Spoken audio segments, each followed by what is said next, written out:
And we are off. Oh, hi, Adrian. I see you there as well. Okay.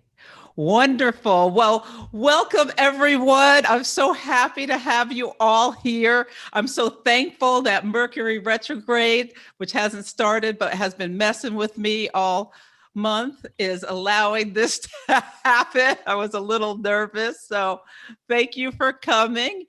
You can put where you're calling from and your sun moon rising in the chat if you so desire.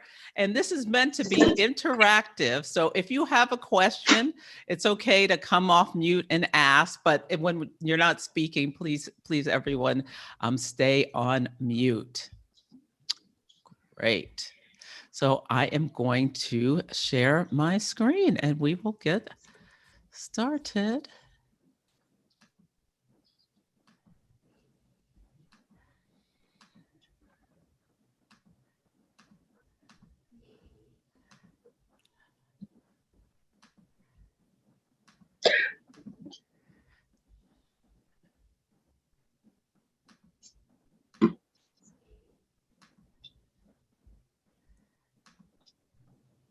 Now, if you can't see my screen, someone come off and let me know. Great. So today we're going to talk about the lunar eclipse in Sagittarius. And I have named this Decolonize Your Mind for reasons that will become clear. But I just absolutely loved this quote, which so speaks to this lunar eclipse in Sagittarius. You've got to make a conscious choice every day to shed the old, whatever the old means. And lunar eclipses are a time for shedding old stories, discarding old beliefs. And the whole reason to work with the lunar phases is to make the unconscious conscious. And I think I hear someone on, let me make sure, if everyone could go on mute, that would be great. All right, let me see who is. Oh, sorry, I'm gonna have to figure out who's not on mute. Let's see. I hear some background. Okay, I think I got it. Okay, great. So tonight we're going to talk about the Gemini-Sagittarius axis, a little about the moon phases, the astrology chart, what it means for you, as well as I'm going to talk a little bit about the mundane astrology of worldly events. And then we're going to do some participant charts, hot takes, if you're interested in getting my feedback on your chart. And I'll do as many as I can this evening. So I always like to start with the living sky on what the sky is doing right now as we're talking, because it speaks as well to the nature of the conversation we're going to have. And it's a Libra rising here in Oakland, California. I think from this chart, a lot of things are going to come up about relationships, and lunar eclipses or full moons are both about relationships. The sun and the moon are opposing each other, speaking to the different parties. And it's Cancer midheaven at the top of the chart. So my approach, I'm a Cancer rising, and I always like to have set a safe space where people can feel like they can share, and sharing Mars being in Cancer, maybe how people are taking action, things about family may come up with some of the participants' hot takes. as well. We're having a Scorpio moon right now, and it's exactly opposite Uranus. I did not plan to have the moon opposite Uranus at this time, but yeah, we want to talk about how we can make changes in our lives in order to live our best selves. So, yeah, I'm really, really interested to see what comes with this. And I love that, Mercury and Venus are here in Gemini. Gemini being about conversation and gathering facts, and Venus having, making just a friendly, sociable atmosphere and bringing some of the fun. Yeah. Yeah, so I do want us to take a deep breath before we start, because the moon being in Scorpio, it can be very emotional, and being opposite Uranus, that can stir things up as well. So everyone just take a deep breath, settle in, and we can start about the luminaries. So the sun speaks to our identity, our essence, our life force, our outward expression. And for this lunar eclipse coming up on Wednesday, the sun will be in Gemini as it is right now. And Gemini is mutable air. Some of the archetypes I think of with Gemini are the writer and the social butterfly. Can also speak to the journalist. It's all about gathering the facts. It's all about connecting. It's an air sign. Air signs are about connecting with other people. People who have strong Gemini signatures are often very versatile, quick thinking, this mutable, changeable energy. Curious is one of the main words I think of, keywords I think of with Gemini, as well as being flirtatious. Witty repartee is my favorite association with Gemini. And but it can also be scattered. It's a lot of energy. It can be scattered. It can be nervous. It can be bring a little anxiousness. So it's important to remember that as well. Some mundane topics it rules is communication, the news, gossip, and transportation, especially by car and rail. The moon is our subconscious. And depending, people have a lot more difficulty potentially accessing the moon, because it's about our emotions, it's about our feelings, our instincts, intuition. It's the sun rules the day, the moon rules the night. So it speaks to our needs, our habits, our behaviors, our moods, as well as nourishment. The moon as well has an influence in ruling the body. And Sagittarius is mutable fire. I love fire energy. It's the life bringing force. Sagittarius is ruled by Jupiter, the planet of expansion. So we think of the explorer is a wonderful archetype of Sagittarius energy. The storyteller. Sagittarians can hold court with their witty repartee as well, being the opposing sign to Gemini, but tends to be more of taking the facts, bringing them in together, knitting them together to tell a larger story and disseminating it to others. This energy for people who have a lot of Sagittarius energy is adventurous, blunt, funny, bold, inspirational. In terms of mundane astrology, it rules things like philosophy, religion, legal affairs, as well as lawlessness.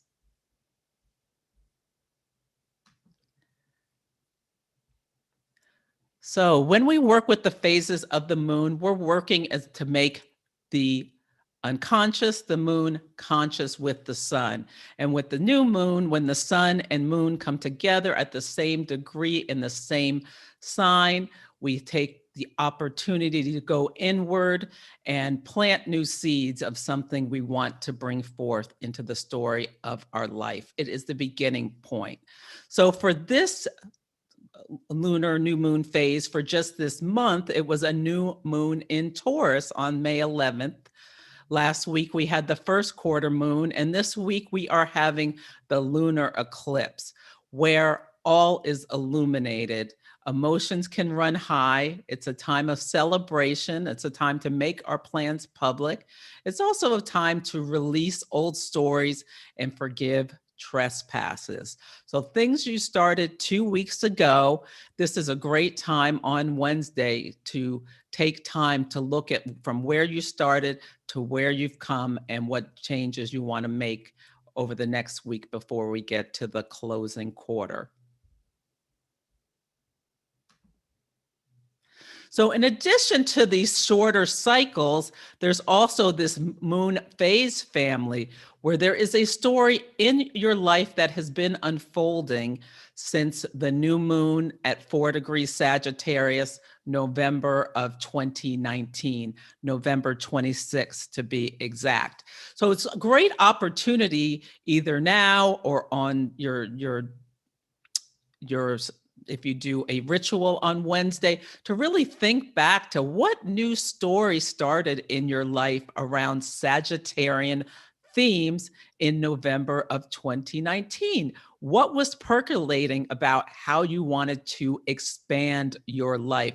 What new skills you wanted to bring forth?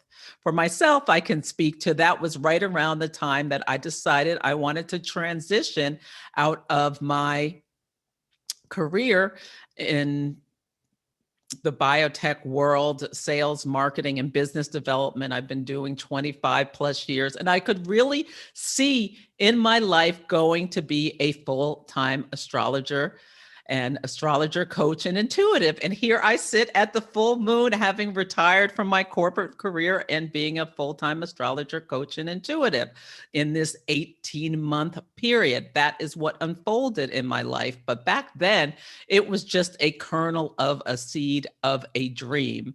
But typically by the first quarter moon, which was last year at August 25th, 2020, think back to then, whatever started, even if it was unconscious, you should have been seeing some signs of how you wanted to expand your life in some way. Now, with COVID, a lot of people's plans got derailed, but think back to last August and think about what was crystallizing. What decisions were you making? What were you doing? For me, it was built in the building phase more and more of my astrology business. And now we sit at the full bloom. And then we have next another 9 months. And then rewards or dues come to fruition from what we've started on this larger story. Wonderful. So we're talking about eclipses today, and eclipses have been feared by the ancients as they were considered great times of change. And you can just think about what it must have been like for them. So at a solar eclipse, you're standing outside in the middle of the day, and all of a sudden the sun goes dark as the moon passes directly between the earth and the sun. And it can be, a few minutes up to several minutes. I mean, for the ancients, they considered it a time of great change. It was a harbinger of things to come.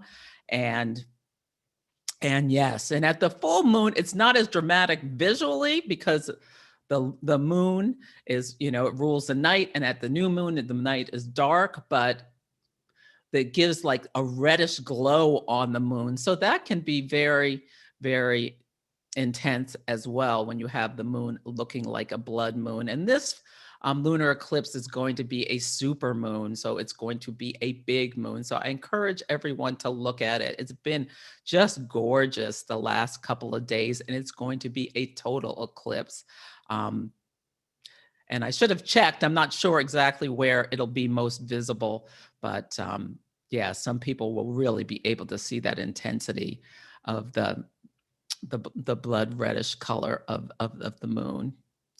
Yes, so we have 2 eclipse seasons annually when the sun passes over the nodal axis, and the season lasts around 36 days, but you can see things starting to emerge up to 6 weeks before an eclipse, up to 6 weeks after an eclipse is where you see most things, but the impact lasts for months. Most of what is occurring that's related to these eclipses this season, you will see by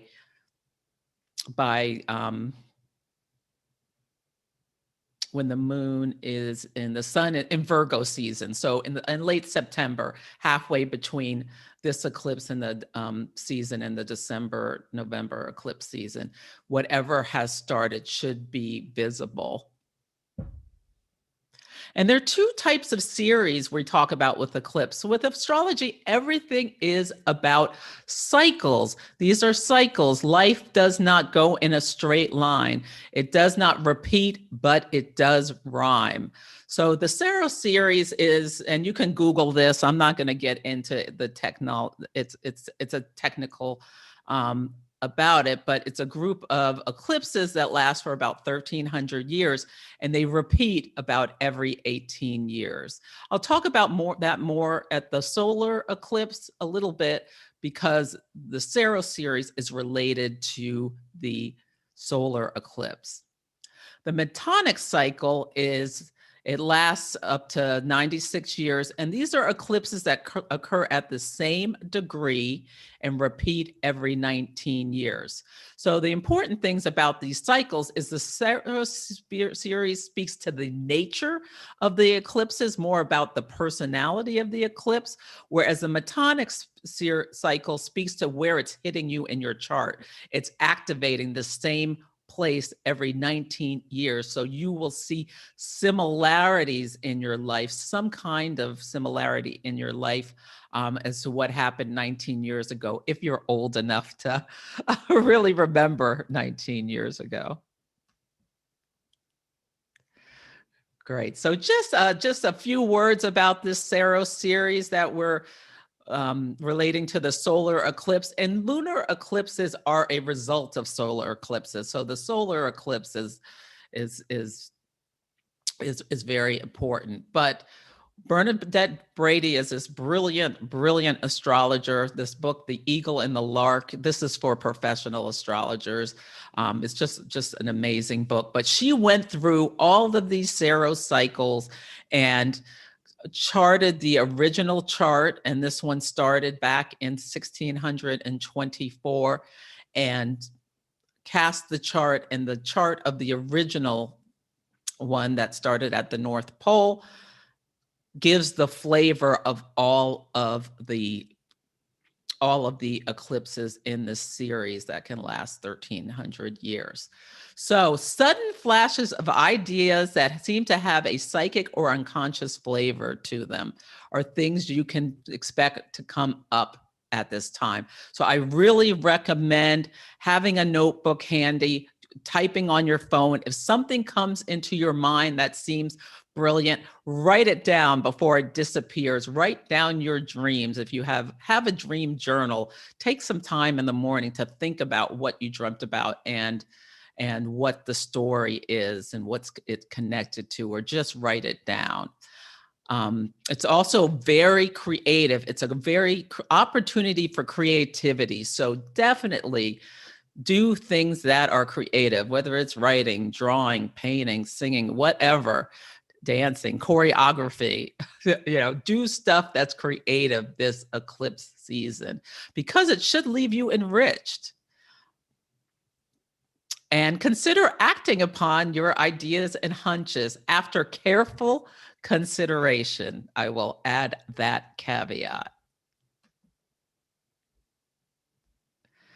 Great. So here is the chart of the eclipse that's happening on May 26th. And I spoke about the metonic cycle. So 19 years ago, May 26, 2002, think about what happened that summer and late that spring and summer. Just take some time to think about it, because you may see similar themes coming up in your life now. So some key features of this eclipse is that there's 6 planets and mutable signs. And we've had a lot of fixed and cardinal energy the last several months. And this is an opportunity for that mutable, changeable energy. 5 planets are in air. Now, as opposed to Aquarius season, where we had 6 planets in Aquarius, that was so intense. There was so much air, in my opinion. It felt almost suffocating because it's a fixed air. This is mutable. So I feel like there's this breath of fresh air. Gemini is it's a wonderful sign that can bring amazing insights down. Gemini looks like the pillars, and the insight comes down from the heavens to earth. Someone who's really amazing, Gemini energy, has that ability to just communicate larger truths in just such an entertaining and engaging way. So this mutable air is just beautiful. It gives energy for change, but we really have to beware of being scattered, feeling rushed, feeling anxious or nervous. So these are things to think about as you go through your days.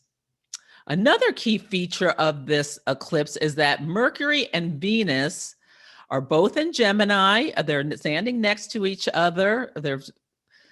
But they're both out of bounds. And what out of bounds means essentially is they have moved past the declination of the sun. And what that means is that they kind of they answer to themselves rather than answer to the limits of the sun or limits of what is normal behavior. This only happens rarely, a couple times a year. And it can give them a Uranian flavor. So you can see like Venus out of bounds, spending too much money on something is like a signature of Venus out of bounds. Venus in Gemini out of bounds, maybe just getting so flirtatious, it's a little out of hand, is something you could think about with that. Or Mercury out of bounds, saying things that are, out of pocket and a bit too much. Now, both of these planets around intellect and around how we partner, how we love, how we magnetize to us are both squaring Neptune, the planet of illusion and delusion. So Neptune is a beautiful planet about spirituality. It's the fog, it's the mist, but it also can make things cloudy, make it hard to Mercury square Neptune, think clearly, understand what's being said. Miscommunication is possible, as well as Venus square Neptune is classically the rose-colored glasses. So seeing things as you wish they were, not as they really are, and the risk of ignoring red flags. So these are just 2 things to be aware of with this energy. But there's this wonderful energy of Mars is in relationships of ease with Neptune, which can be just lovely in terms of acting compassionately, giving you extra energy for your creative efforts, which is something that everyone should be doing, something creative, even if it's just dressing up with a little extra flair.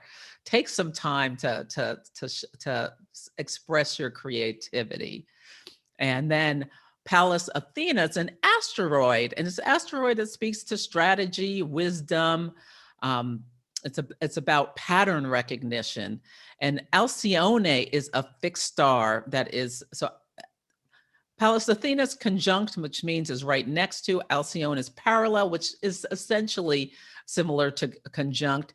These both are conjunct Neptune. So there is this amazing energy for mental creativity, spiritual and potentially visionary abilities, and access to the third eye. So meditating is a wonderful time to do this eclipse season, and especially now with this lunar eclipse.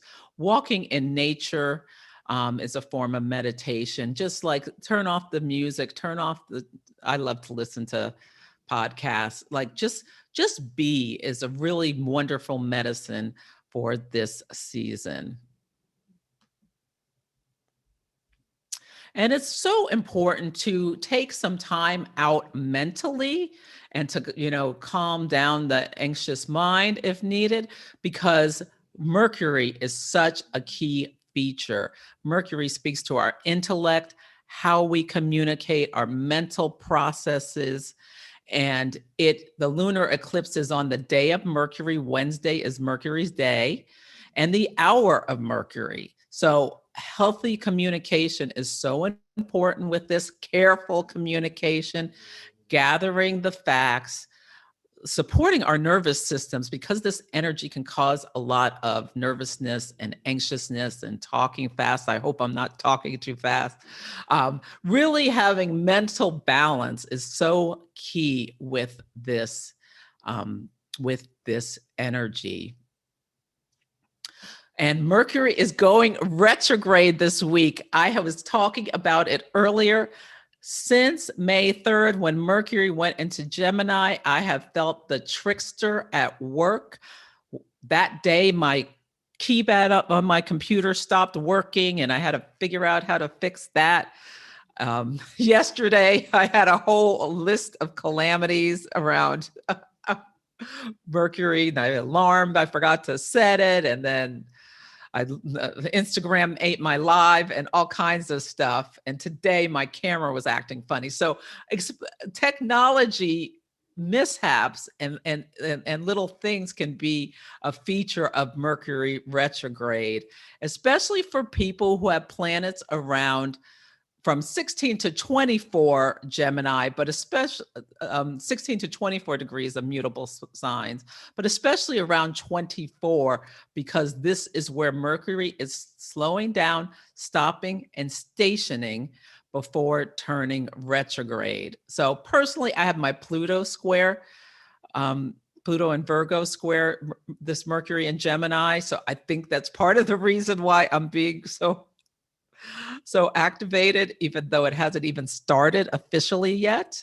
The retrograde, we're only at 23 Gemini right now, but on the day of the eclipse, the lunar eclipse, it'll be at Mercury. Mercury will be at 24 Gemini at the stationing degree. So that gives additional intensity to this eclipse season around the things we, know to be true about Mercury retrograde, with, missing meetings, schedule mishaps, miscommunications. It's really a time to slow down. I am treating all of these things with humor and not letting myself get upset about these things, because it just is what it is.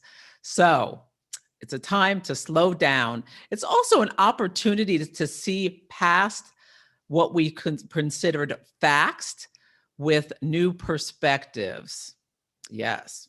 So, and I should, let me see, and I should point to this when I show you this. So another thing with this signature of this eclipse is that the sun and the moon, of course, are opposite, as they always are, but they're squaring Jupiter in Pisces. And this is called a T-square when we have this configuration, this chart configuration. And so a T-square releases in the opposite degree of the focal planet, which is Jupiter. Jupiter is a planet of expansion. It feels at home in Pisces, which is beautiful, beautiful energy.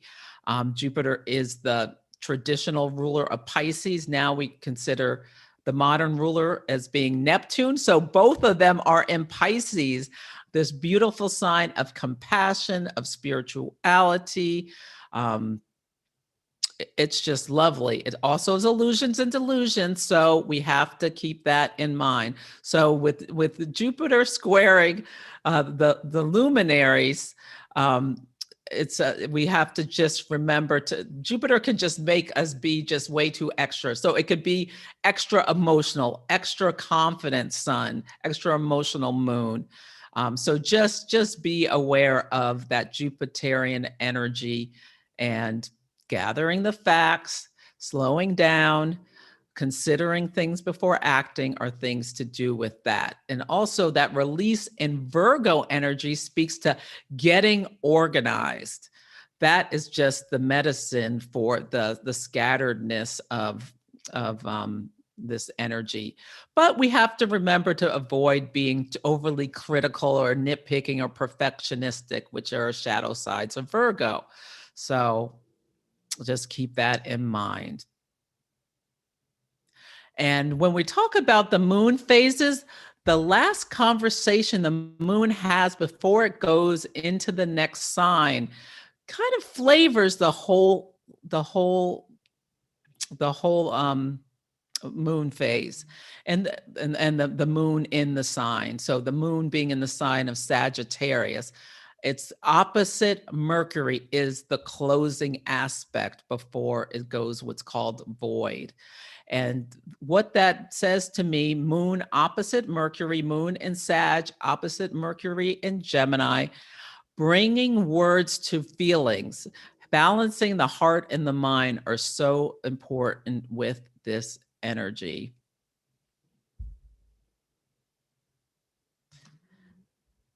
And I'm going to stop there for 1 second because this is what it means for us. With this energy, it's really a time to be creative. It's a time to slow down. It's a time to get organized. Journaling is just a wonderful thing to do with this. But I want to stop before I move on to the mundane and see if anyone has a question.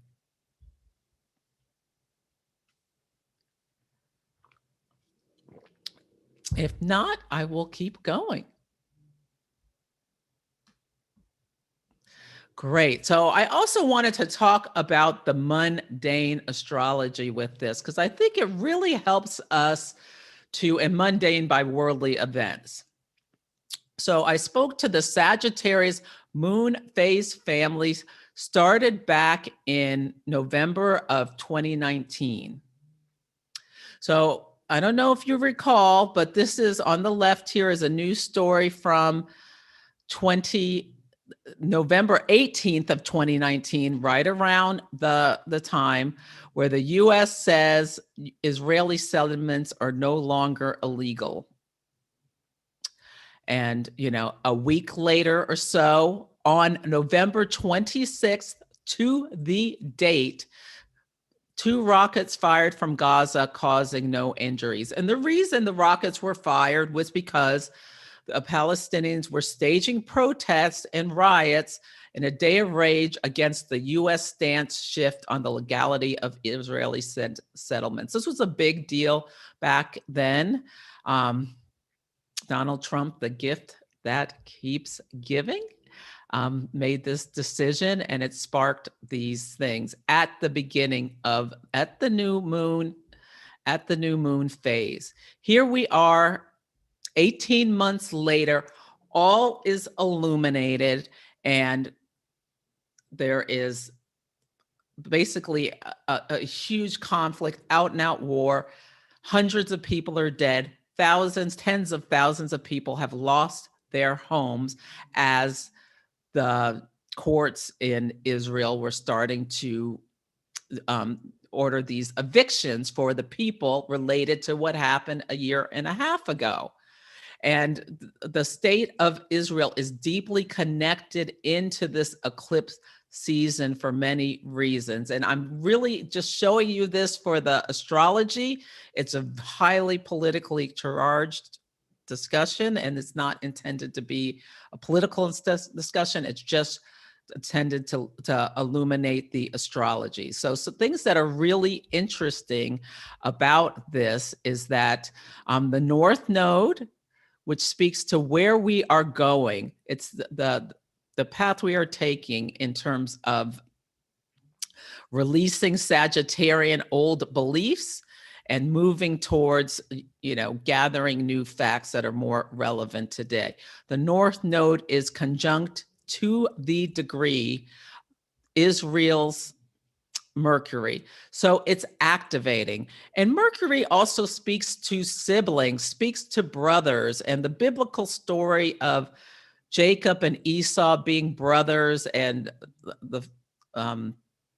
Isaac was their father and he was blind, and speaks back to Jacob tricking Esau and stealing his birthright. And that's illustrated as the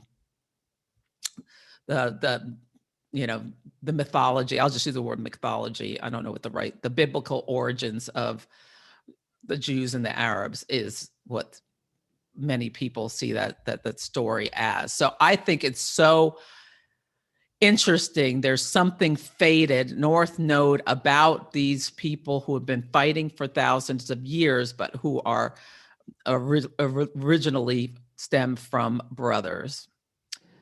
And then Mercury being on Uranus speaks to changing circumstances.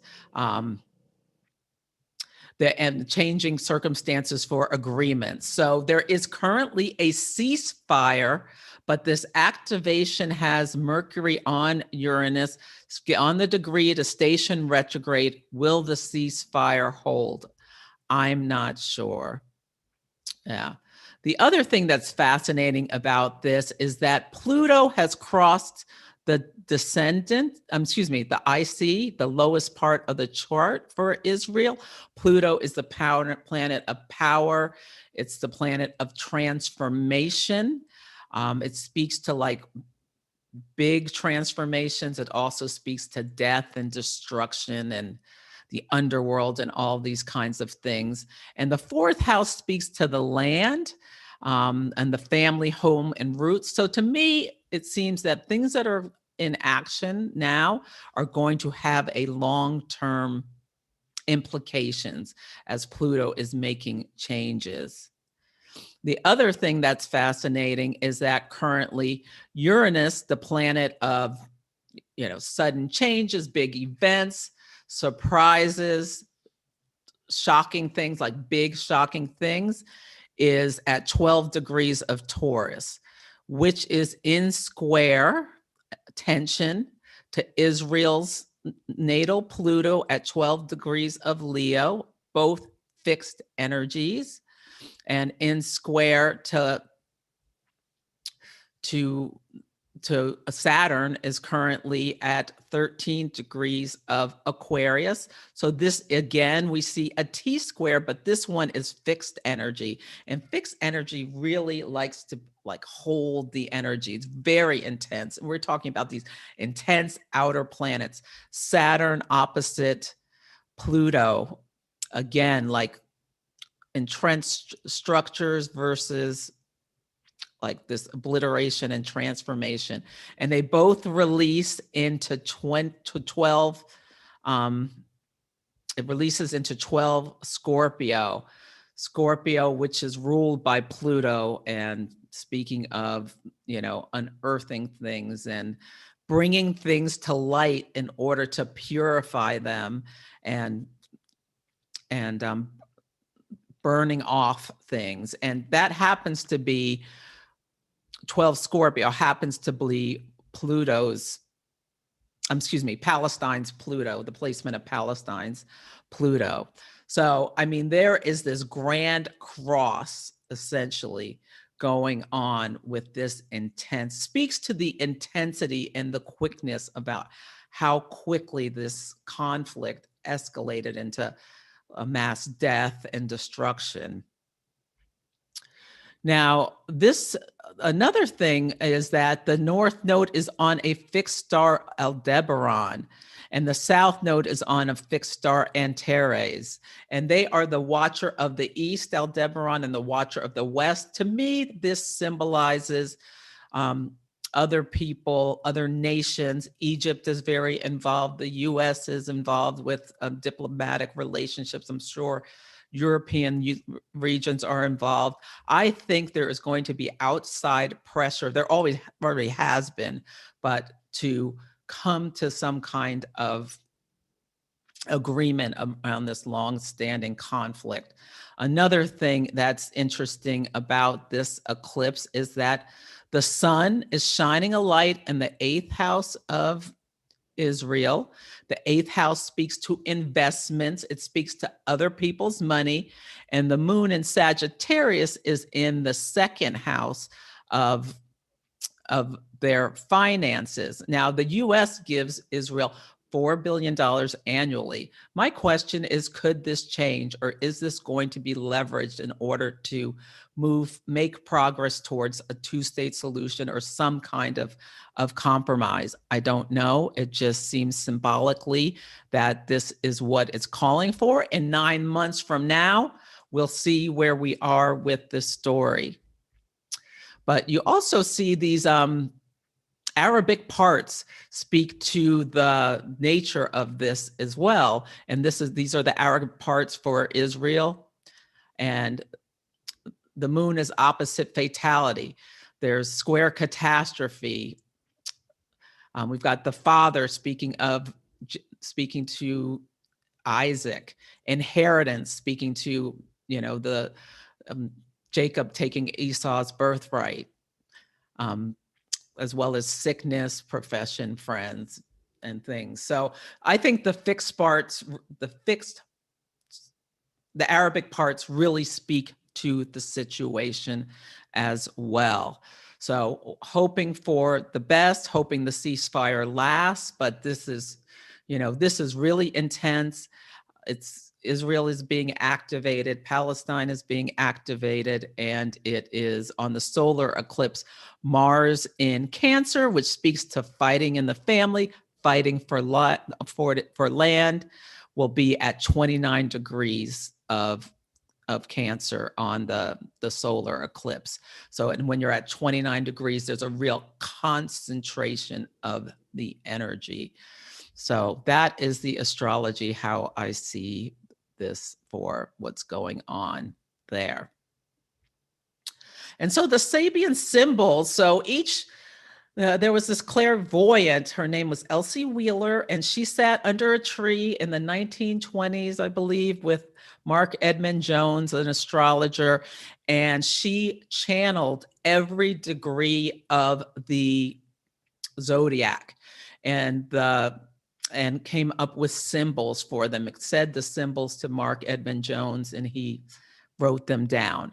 And her Sabian symbol for the lunar eclipse, so at between 5 and 6 degrees of Sagittarius, where we are, is a game of cricket. And I love how Linda Hill, she has a book where she has elaborated on each of these Sabian symbols. And she talks about how this symbol to her speaks to a game of cricket, fair play, impeccable behavior, playing by the rules, integrity, or things that speak to that.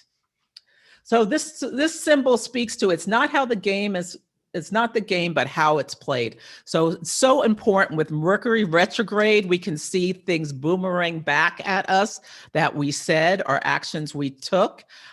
Christy Teigen, it's come up for her. She's losing sponsorships left and right for some horrible tweets she did back in 2012. Where Courtney Stodden, I did a story about that on my Instagram stories. You can go to my news highlight and see that. There are a bunch of them, but that one's towards the end. So that's an example of someone who's being activated by this eclipse. Her Mercury is right near, I think it's 4 Sagittarius. So she's being activated with this lunar eclipse. So that's a great example about how this eclipse and the Mercury retrograde feature of this eclipse season is bringing people's words are coming back to haunt them. So keep that in mind. Yeah, so integrity and honesty at this time, as always, are vital. But behaving against expectations can result in a harsh reaction in treatment from others. So I thought I think this is really speaks to the nature of the eclipse as well. And this picture was just perfect. And it, to me, also symbolizes the fight that's going on in Israel with, although, it's not a race, they're not different races, but they're different religions. Okay. So making the most of this lunar eclipse in Sagittarius for you. So the caution is about anxiety. It's about scattered thinking, It's about, telling little white lies or outright dishonesty is not a good thing to do at this time. Also be aware that about, caution about not seeing things clearly and or going past red flags and miscommunication. The advice is to just be present for revelations. The nature of the Saros series, as well as this eclipse, speaks to, insights just coming in fast and furious. Be ready with your pen and paper or your iPhone or whatever to take notes. Meditation is the medicine to slow yourself down, get out of your head and into your heart. I recommend to a lot of my clients, I do, of course, personal readings as well as teaching and other things. But for personal readings, I really recommend people who are struggling with anxiety or feeling agitated. Yoga Nidra, it's this, it's called Yogic Sleep, and Insight Timer is this wonderful app where you can download it for free, and they have all these meditations. And I like to listen to Yoga Nidra as I'm going to sleep, especially if my mind's racing. So taking extra care with your words, proofreading everything 5 times. I can't believe I haven't seen any spelling mistakes yet, no matter how many times I read this, because that is a signature of Mercury retrograde to speak out of turn or mess up with not proofreading things close enough. But yeah, so just take extra care with your words, especially with Mercury out of bounds, and give extra time for everything. Leave for meetings early. Sign on to your computer and your Zoom or whatever early so that, if anything's acting wonky, you have time to fix it. And journaling and reflecting. If you do not have a journaling practice, Gemini season is the best time to start one, especially with Mercury retrograde. Really will give you an opportunity to see how things unfold. Review and reflect are things to do with Mercury retrograde, which starts on the 29th, 3 days after the lunar eclipse.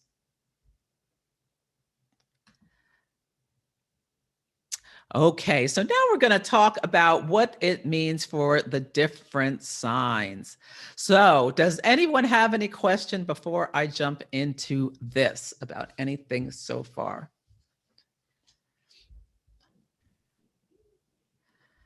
Okay, I am going to pull up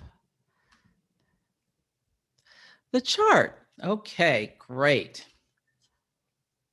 I'm going to take a sip of my tea before I start. And apologies, I'm not monitoring the comments. I'll read them all afterwards, and then people can speak up. But I don't have an assistant today, so it's just me. Okay, so if you are an Aries sun or an Aries rising, for you, this eclipse, the sun is shining on your 3rd house. And for Aries, this is really, the 3rd house can speak to siblings. It can speak to siblings. It can speak to networking. It can speak to communications, but it also can speak to the mind. So really be cognizant of getting anxious, Aries, with all this Gemini energy in your 3rd house. And the moon is in your 9th house. So for Aries, this is really a wonderful opportunity to take note of your entrenched dogma, your entrenched beliefs, and think about how you want to release them. What new skills do you want to replace them with? It's really an opportunity for you to think about the access of information and releasing what no longer serves you, and celebrating if you've had any accomplishments around 9th house things like education, higher education, publishing, things like that. For Taurus, it's on the 2nd and the 8th house axis, which speaks to shared resources versus personal resources. So I'm a Taurus. I have changed the way I make money. And I'm celebrating with the eighth house. I've released uh, um, a career, a way of making money, an old story, and celebrating the new here. But that can be about, yeah, just think about how the income you bring to yourself, shared resources. It also can be a lot about intimacy. With the eighth house can speak about sex, death, taxes, all these things, but it really is about power sharing and about intimacy and things you want to change there or release there. So for Gemini, the sun is in your, the sun is in the house of your identity, and the moon is in the house of the partner. So for Geminis, it's really a time to think about your relationships and how you want to bring more joy to them, what things you need to release from them, how are you going to stimulate Sagittarian adventure with your partner again. This pandemic, if you made it through with your partner, it's a time to celebrate as we come out of, in the US anyway, we're starting to come out of lockdown, or some people have been out of lockdown forever. But yeah, we're starting to see the light after a really long, dark period. For Cancers, this is the moon is in your sixth house of daily life and health and habits, opposite the 12th house of secrets and isolation. The sun is shining on that. I really think of this as the axis of mental health. 12th house, the mental, the sixth house, the physical, and yeah, it's really a good time to release bad habits, replace them with good ones, work on mentally being grounded and stable and all those sorts of things.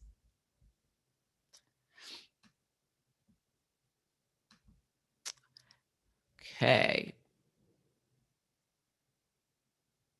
For Leo, this is if your sun or your rising is in Leo, the sun is shining in your house of hopes and dreams and friends and groups, and the moon is in the house of creativity. And so really making some kind of commitment on how you want to create for yourself, for your own joy, releasing the concern about what the collective will think about you is a wonderful thing to do for Leos. Oh, it may be a time that some new relationship comes into your life as well, or releasing a relationship that no longer serves you. And with the fifth house relationships, we're more thinking about like the fun, the dating, sex for fun sort of thing.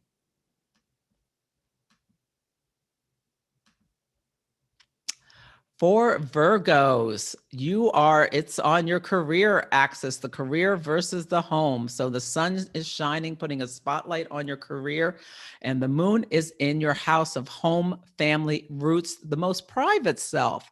So this can speak to, what old stories do you want to release about yourself, or what do you need to release in order to have better family life.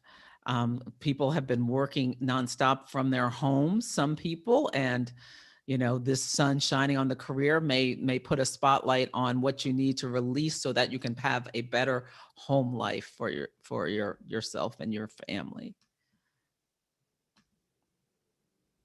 Maybe a time to turn the computer off or something like that.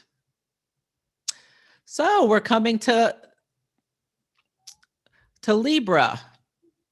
So for Libra, the sun is shining in your house of higher education and philosophies and religion and things like that. And the moon is in your house of the mind. And I actually think this is a really important as well for, just like for Aries, your opposing sign. It's really important to think about what new skills do you want to do in order to be able to network more efficiently. Could be something you think about with this. Or if you have hesitation about expanding, Sagittarius, your network, um, it's a good time to think about releasing old stories that are holding you back from doing so. Also think about with your siblings, if you want to let something go or write a new story with your siblings. For Scorpio, again, the now opposite Taurus, the sun is shining in your 8th house of shared resources, intimacy, sex, death, and things. And the moon is in your house of self-worth and values and personal assets. So this is a great time to think about, are you holding on to any old stories about your self-worth? How do you let them go? Also think about investments and things like that. Are there things you want to do to bring more resources to yourself? But really about releasing any things that are limiting you in your self-value. Write a new story. Sagittarius, this is in your 1st house. Whenever we have an eclipse in your 1st house, it's about your identity. It's about shedding old stories about your identity. What do you need to release in order to expand? And also, anytime you have an eclipse in your, and I should have said this with Cancers as well, the moon rules also the body. And so anytime there's an eclipse in either of those houses, is really an important time to take care of your physical body. Slow down, listen to your body. If anything comes up, go right to the doctor so that you can take care of it before it becomes a serious issue if possible. There also is the sun is signing on the house of your partner. So this can affect your relationship because it's on the partnership axis. For Capricorns, opposite Cancer, the sun is in your 6th house of daily life. The moon is in your house of more of the self-undoing, the mental health. This is a great time to get rid of bad habits as well and focus on getting grounded and mentally managing anxiety or any other things like that. And for Capricorns can be so ambitious, hardworking, the sun in your 6th house of daily life. Where do you need to find more balance for health?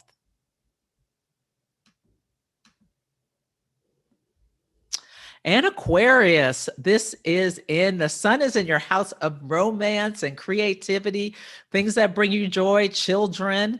And the moon is in the house of the collective, the hopes and dreams and things like that. Is there anything you want to celebrate about that? Are you being too much in solitude? Do you need to think about letting go of solitude in order to connect more with the group?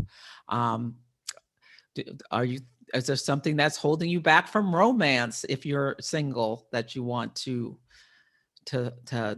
be more engaged in order to bring love to you? Or if you're in partnership, doing something nice for your partner, celebrating your love, especially, you made it through the pandemic, time to celebrate. Or if you let someone go, celebrate that if it was for your highest good. Okay, and last but not least, Pisces. So Pisces, the sun is shining in your house of your most private self, and the moon is in their 10th house of career, reputation. You're standing out in the world. So think about, are there things you want to shed around how you view yourself out in the world? What are you holding? What's holding you back from having the career that you want? Think about that and think about how it relates to your internal private self and the stories you tell yourself. Great. So that is the different signs. And this presentation will be available. My assistant should have it up tomorrow. But if not tomorrow, it should be up by Wednesday. And it gives you, keywords about the different houses, and the glyphs are where the moon is. So you'll have to just, if you look at this, know the sun is opposite the moon. Now, some people do not do rituals on solar or lunar eclipses because the energy is intense. They say, don't put your crystals out on the lunar eclipse. I will say I don't put my crystals out during the lunar eclipse, but I do a ritual. So it is up to you. I do one, and when I do a ritual, I like to bring in the elements, and I'm pretty simple. I light a candle. I have my crystals. I always have flowers on the table where I do things. So fire, the candle, or incense, or both. Earth, the crystals and the flowers. Air, I like to journal or just spend quiet time if I'm not feeling like writing. And for water, I like to pull an oracle card or several about what do I need to know about this moon phase. And meditation is also lovely. So just taking time out for yourself to stop, see where you are, where you've started from, where you feel like you are now, celebrating your progress, releasing what doesn't serve you, forgiving if you didn't get as far as you wanted to, and just taking time with yourself. So these are some prompts for journaling, oracle cards, or just thinking about. So what dogma do you need to review, release, and rewrite in your life's story? We've been through this unbelievable period of this pandemic, 2019. How have you changed over the last almost 2 years, a year and a half? What have you learned that has changed your perspective on things you thought were facts and now realize maybe were more positions? What new possibilities can you welcome into your life by releasing self-limiting beliefs? How can you expand? Sagittarius is ruled by Jupiter. Jupiter's in Pisces. There is really this beautiful energy to expand and bring luck and abundance to yourself in the area of life that Jupiter part of your chart. And how can you support your mental health, nervous system during this eclipse season? I love taking Epsom salt baths. I think that really calms the nervous system. Magnesium is really helpful. I like topical magnesium. Just walking in nature, exercise, whatever you need to support yourself. It's really important to try to maintain some balance. And what new skills do you want to learn? So you're releasing things, and what do you want to what skills do you want to bring in to help move you forward as well? You can save that for the new moon if you want, the solar eclipse, but I am suggesting that. So these are some books, some references. I already mentioned the Eagle and the Lark and Lunar Shadows. These are really dense books for astrologers, but Moonology is a lovely book. And she also has a deck of oracle cards, which I have, which is just lovely. That talks about working with the moon cycles based on the sign and the house it's in and things. It's really nice. And Linda Hill's The Sabian Symbol as an oracle book is great as well. It goes through every single degree of the zodiac, and she outlines, she gives her interpretation of the symbols that Elsie Wheeler saw. And it's a beautiful book, and you can read like the degree of every planet in your chart as well. And I have found that it really speaks to people. Sometimes their Sabian symbols speaks to them. And as always, I use SolarFire software. And I have an intention setting with the Moon Phases ebook that you can download from my website. It has worksheets for April, May, and June in it. So for the coming eclipse, as well as the moon phase we're in now. Yeah. So how to find me? So astrologybyceleste.com website for booking readings. I do events. I teach classes.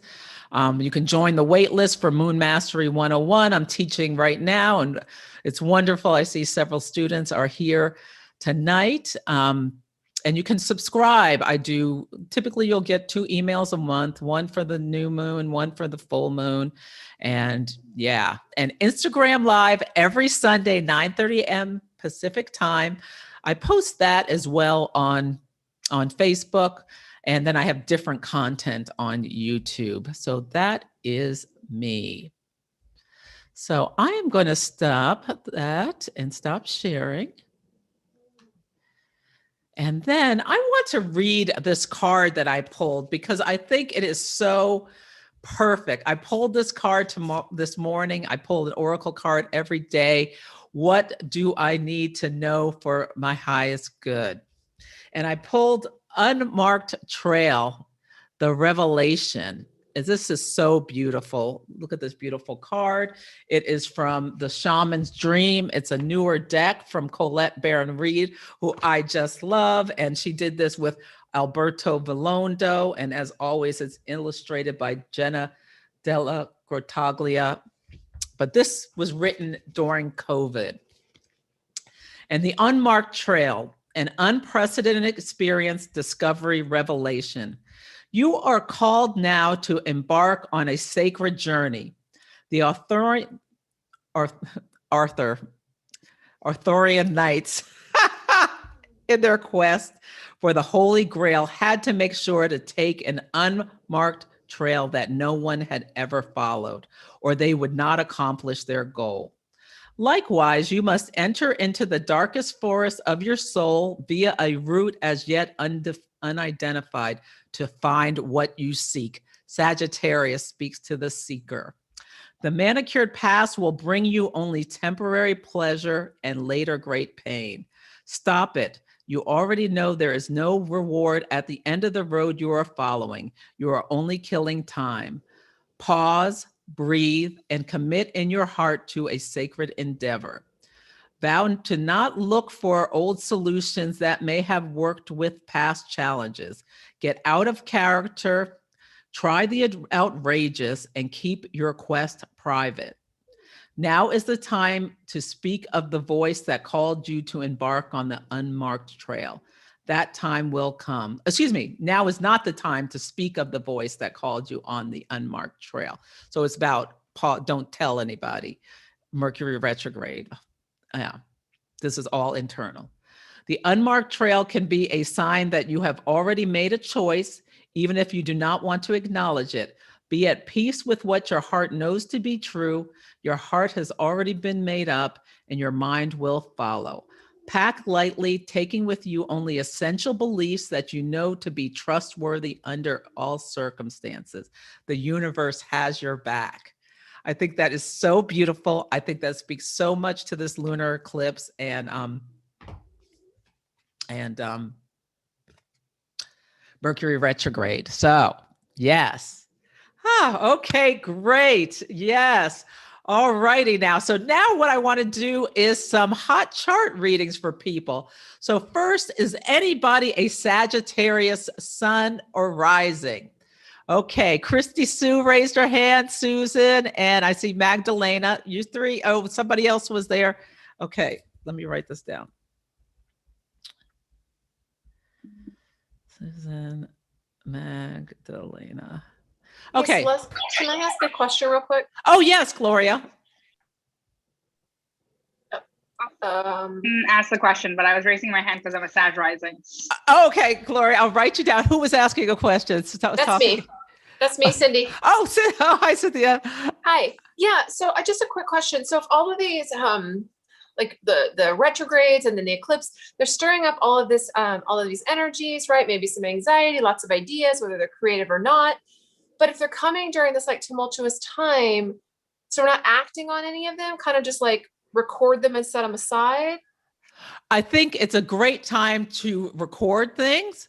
I think you want to really think about things before you move forward. So things that are coming up now is a really good time to think about it. Now, whether you want to move forward or not, you might want to bounce ideas off of other people if they are like really big things.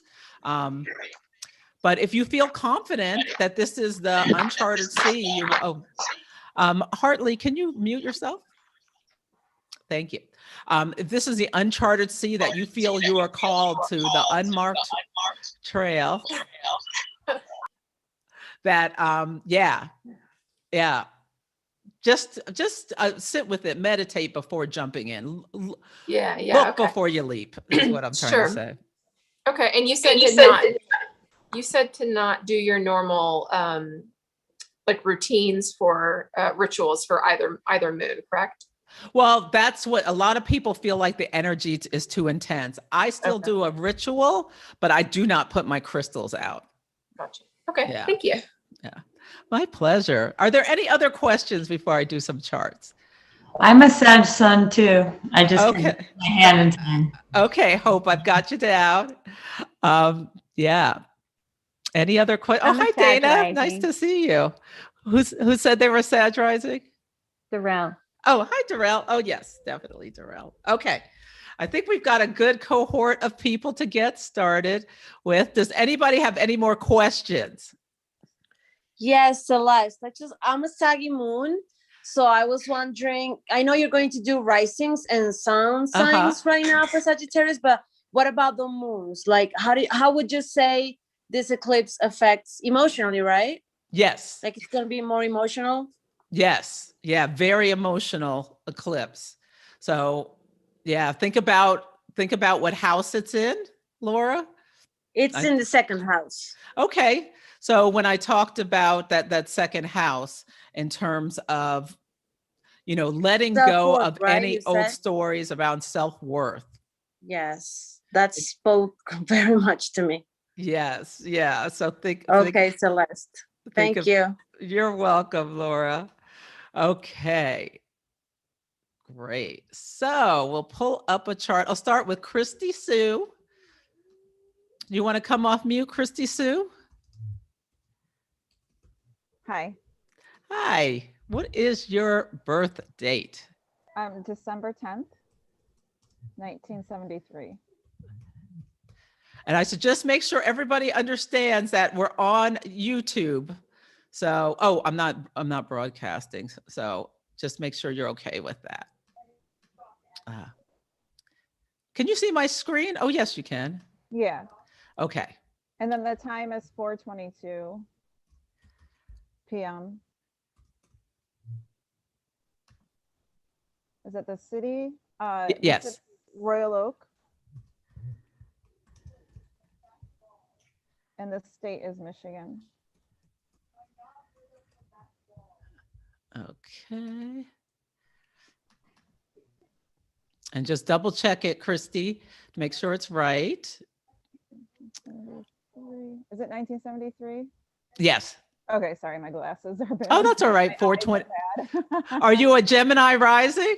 Yes, I am. Oh, wow. So you are being eclipsed. Your sun is at 18 degrees of Sagittarius, and it falls into your seventh house. So this is on the axis of it's so the one coming up is on your axis of the self and the partner. So you're just being eclipsed in general.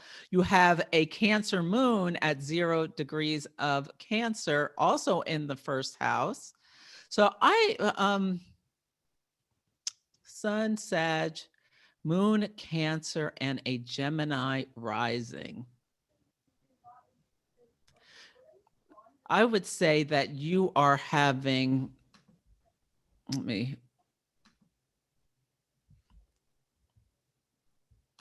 trying to get a feel for your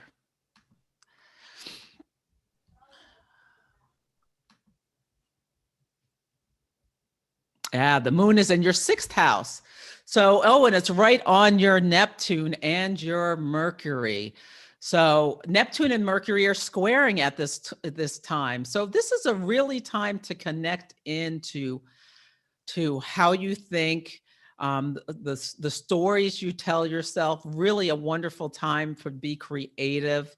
Do you feel like there is a need to burn off things or really let go of things around how you think and communicate, or how you move through the life on a daily basis in terms of habits and health and things like that? Has that been coming up for you? Yeah, a ton about communication, I think. Mm-hmm. Definitely the partnership is Yep. coming into play too. There's a lot of burning off old things from the past that's going on with like relationship and partnering, and then it's trying to redo everything right now. Mm-hmm. Yeah, it's like a tearing things down in order to build them back up again. Yes. Yeah. So Mhm. I can definitely feel all that happening for sure. Yeah, and I think there's some blessing with Jupiter at the top of your chart. Mm-hmm. Yeah, that will help you with that. Okay. Because it's a lot, and you have Uranus in your 12th house, so really pay attention. Pay attention to your dreams. Okay. Yeah. Yeah, because there may be a call that's wants you to release old structures, Saturn, to help yourself to expand. Okay. And that makes sense. yeah, and expanding meaning, are there new skills you want to learn? Are there new things you want to grow in terms of your expanding your knowledge and things as well? So Yeah. these are things I would think about with that. Perfect. Yeah. I can feel that too as well. Yeah, and you had already what's called a reverse nodal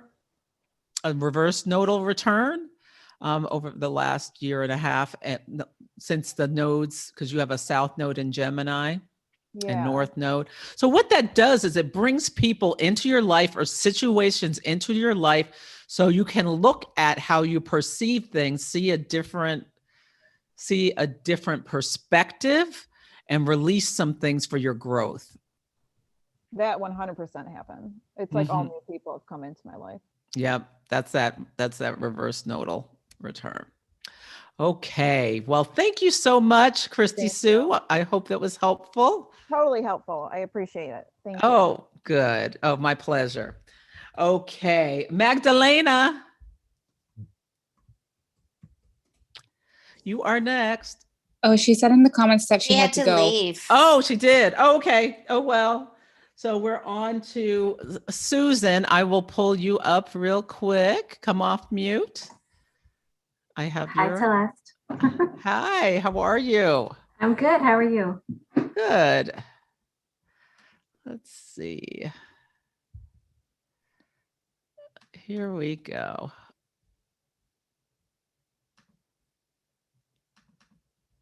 So let's do.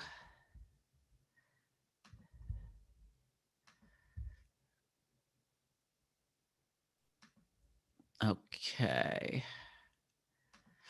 Okay, Susan. So I know you. So, look, the sun is shining on your north node. So really stay present for people who come into your life around this time. Okay. Somebody positive or new opportunities, because it's in the 10th house. Nice. Yeah, new opportunities may come up for you. Okay. Yeah. The moon is in your 4th house, right on your sun. So as well, this is about burning off old stories about yourself, and like really stepping back and taking a look at beliefs. Are there changes you need to make at home, or changes you need to make in your internal world, or the sun is shining on your outward, the career, the moon in your home. So yeah, that speaks to me, definitely. Okay. Oh, good. And yeah, Pluto is, It's not in Aquarius yet, but it's getting close to your sun there. Also jumps out, but that's not for a while. I do like how Jupiter is in trine. Oh, Jupiter is squaring your sun. Ah, Yeah, so that's really activating. So yeah, if you feel like, I think something might come to you financially. nice. Yeah. Yeah. So stay open. If someone gives you an opportunity that challenges you and scares you, really think about it before. It might be something that's good for your growth with the sun on your north node. Okay, that sounds awesome. Oh, good. Okay. Thank you. You're welcome. Gloria. Hi, Hi, how are you? I'm good. Oh, good. Okay. I'm searching for you. I don't know you, Gloria. I Well, don't you have, know me now. I don't have your number. Yeah. So yeah, my date of birth is 7/17/88.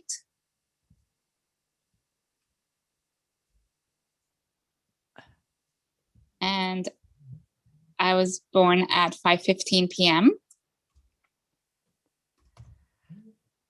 And the city is Tegucigalpa, so Tegucigalpa. GALPI? PA, as in apple. How do you pronounce that? Tegucigalpa And where is it? in Honduras. All right. And you're a 26 Sag ascendant, is that right? Yes, ma'am. All right. So your sun is in Cancer, your moon is in Virgo, and you're a Sagittarius rising. Yes. Let's see here. Oh, and you just had you're having a Venus return, Venus in the 6th house. I like that. So opportunities could come from that in terms of your work or your daily life. That could be nice. Okay. Let's see. So with that, so Cancer and Sag are what's called kink unks. So they have nothing in common in terms of elements or mode, and it can be hard to see each other. So having a sun in Cancer, Cancer is a water sign you have your sun in an air house. Do you feel connected into the Sag rising of that optimism and the seeker and the... Yeah, I think for most of my life, I associated more with my rising than with my sun. Do you find that emotionally, can you connect into your emotions easily, or is that something you have to work on? I have to work on. I tend to like over rationalize my feelings. Okay. Moon in Virgo. Yes. Yes. Okay. And your sun is in an air house. So yes. Yeah. I can see that. Okay. Yeah. I'm just trying to get just a sense of you before I look at your what's going on now. Okay. Great. Oh, okay. So this is in your 12th house. And another thing that jumped out at me is that, Uranus opposing your Pluto and squaring Saturn in the 2nd. Did you have some changes around your work, your income, or... Yeah, I changed jobs in November, and I got a higher paying position. Wonderful. Yeah. Yeah, Saturn in the 2nd, that can crystallize or bring Saturn. People fear Saturn, but Saturn also brings rewards. And it was an approaching an activation that happened in February. So that's great. And so the moon in the 12th house, it's really a good time, as I said, to really think about your daily life and health and burn off any old stories or discard any old habits. It also you may find that you have a lot of prophetic dreams and things with this lunar eclipse, or definitely stay connected to your dream life. Do you remember your dreams and have big dreams or intent? So I've been remembering them lately. Like 2 days ago, I had a very vivid dream that I had a child. I was like, okay, cool. But I don't, maybe I'll start writing them down. Well, you have Uranus in your 5th house of romance and children and all this stuff. So if you're not ready for a child, you might want to get ready. Are you in a relationship or married or anything? No, I haven't been in a serious relationship in a while. Well, Uranus may be changing that. I'm going to say, okay, get ready for July-ish. So in July, Uranus is going to square your Uranus is going to be squaring Mars and Venus and Leo in your 8th house of intimacy. They're going to meet at 19 degrees. So before that, you might meet someone. Uranus squaring that Venus. And then, let's see. Yeah, you might meet someone. You have your Venus at 17, and Saturn bringing in something. Yeah, I'm thinking that's okay. Anyway, I'd have to look closer. If you want to do a Hey Hero, I'll look at it more closely if you're interested in or book a reading. We could talk about it because I don't know. I think somebody might be coming in, and Mars coming to your sun will give you extra energy extra energy for creativity. That could bring in a relationship as well, since your sun is in the 7th house of partnership. So that dream may just be coming to fruition, Gloria. Thank you so much, Celeste. This was so lovely. I will definitely book something because this looks very interesting. Oh, you're very welcome. It's my pleasure. Yes. Okie dokie. Hope. Yay. What is your birth date? 12/9/70. And place. LA, Los Angeles, California. And time is 11:47 a.m. Wait, what did I do? Yeah. I think it just stayed at hers. Oh, you know what I did? Okay. What time? 11. She said 12/9. Oh, December 9th is your birthday? Yeah, good fact checker, whoever checked that, because I didn't Thank you. Yeah, December 9th, 11:47. Thank you for that. That's awesome. Yeah, thank you very much. Yeah. Did you say PM? AM. Okay. December 9th, 1970, 11:47 a.m. in Los Angeles. Okay, let's see. Oh, Sagittarius sun right at your midheaven. Have you had a change in job or anything? No, not really. No. No. I mean, just in the pandemic, I'm a teacher librarian, and they transferred us all into the classroom for the year. So sort of, but not.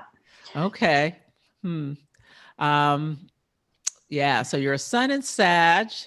Your moon is in Taurus. How lovely. And you are a Pisces rising. So yeah. Okay. So I'm going to ask you the same question. Are you connected into your emotional body well? I think I am, but I definitely resonate with Sag in terms of optimism and like energy. But I do think I am connected. I mean, I feel like I do resonate with the Taurus moon as well, which I think would be more hooked into emotions, right? I love like being home and being lazy, and yeah. Oh, wonderful. Well, Jupiter rules your chart. So it's really important because Jupiter, I mean, Neptune is a modern ruler, but Jupiter is a traditional ruler of Pisces. And then you're a Sag midheaven. So Jupiter is really important. It's really important for you to expand and be seeking. You're a librarian. Are you always gathering information? And Well, like just being creative with the kids, and I love books and picture books and stuff like that. Yeah. oh, wonderful. Well, if there's something you want to add to your creativity, I'd really recommend it now. And you've got Jupiter is in your 12th house right now, but all of next year, it's going to be pretty much in your first house. So this will be a really nice time next year for you. So really think about, where do you need to burn off old beliefs in order to bring in new things, and things like that is really nice for you. Do you want any changes at work, or are you just happy with the way? I do, actually. I work in Alameda. It's funny, when I saw the Colin Bedell thing recently and I saw that you were in Oakland, I was like, oh, what? Hey, I'm across the, but I work in Alameda, but I'm trying to get back into San Francisco, actually. So, and I just got my master's in library science. So I'm trying to maybe think about working in the public library. Anyway. Well, I want you to network. So the sun right now is in your third house of networking. Think about who you know, how you can get in touch with them, how you can put out the feelers, because there's going to be the solar eclipse in 2 weeks is right on your root. And so when we have eclipses or moon activations on either our lowest point in our chart, the IC, or the highest or midheaven, it can speak to the career. So really to put things in action, put it out there that's what you want to do. And I think you can see that change coming to you because Uranus is in your house of how you make money. So there's really some opportunity here. And the Saturn-Uranus squares this year are the main feature. And so we also look to where they are in our chart. So it could be you have Saturn in your house of how you make money. So I think you could have a change if you work at it. And Jupiter is going to come back to your North Node again, which is also lovely, because that can bring in growth for you. So awesome. That's for you. Oh, thank you. You're welcome. Okay, Darrell, you are next. Hello, lovely. Hi, how are you, Darrell? I'm good. How are you? I am good. What is your birth date? 5/22/64.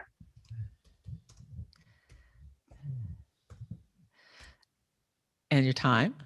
Oh, 9:55 p.m.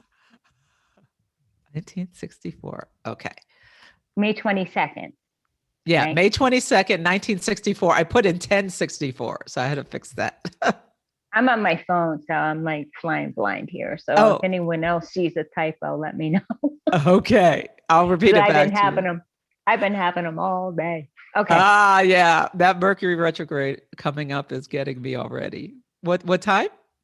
9:55 p.m. Please. Greenwich, Connecticut. GREENWICH, Connecticut. Oop, I spelled that wrong. GREENW. It's Greenwich, Connecticut. Okay. Okay, CT. I got it. Yeah, okay. Just so you know, I was not born with the silver spoon. Okay. I know that's like the wealthiest town in Connecticut. So. Okay. So May 22nd, 1964, 9:55 p.m. Yes. Oh, you have a lot of biquintiles. That's nice. Okay. let's see, Darrell. So you are a sun in Gemini, a moon in Libra, and a Sag rising. So air, fire. And I sense that you do have that, you feel that Sag, that expansion and all of that sort of stuff. Is that correct? Yes. Yeah. And I know you're great with words and things like that. Yeah, the solar eclipse in December was right on your ascendant. So you already have been rocked by the eclipses, and now it's in your 12th house. So have you felt like things coming out of your life, burning off parts of your identity, things set in motion maybe by others? Has that been a feature of this Well, last yeah, 6 look months? at my 4th house, right? Yes. Uranus is in there. Yes. So I've just cleaned up my entire freaking family, got rid of them all. Ah, okay. So all that inner child stuff, done with it. So mom's a Libra, my sister's a Libra. You know how it's like mother, father, Yep. right? So Yep. 4th house is dad. Mm-hmm. I'm good with all that. Ah, yeah. You have Uranus was right on your Mars. Yeah. So I want you to be really cognizant about your health and just, getting enough sleep, taking care of staying grounded, all that sort of stuff so that you can stay healthy through this intense eclipse season. And let's see, anything else? Do you see anything career-wise?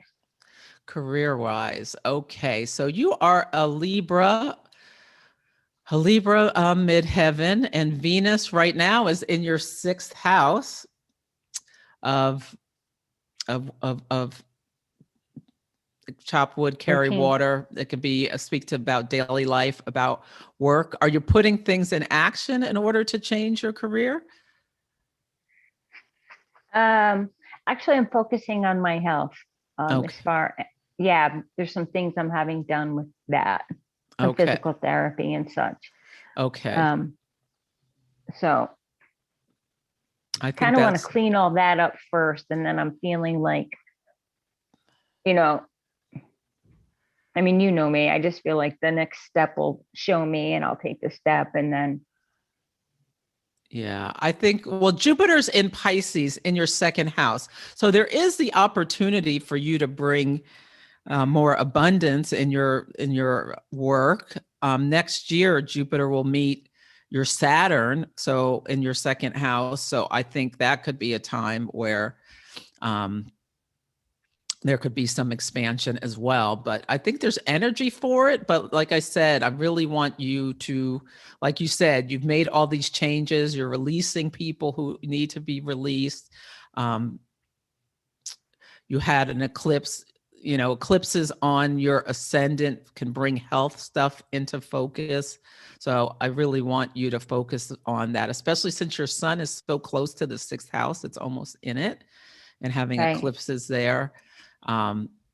That should be your main focus, as well as, you can start putting the feelers and things out for potentially. Well, I'm not really looking for work right now. It's like a year down the road. That's like, that would be perfect. Yeah. So when Jupiter goes into Pisces permanently, well, at least for a year, that would be good. It's going to back it up into Aquarius in July, and then come back into Pisces next year.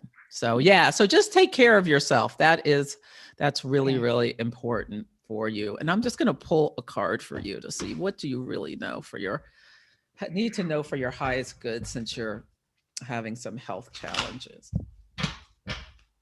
You're awesome. Thank you. Oh, you're welcome.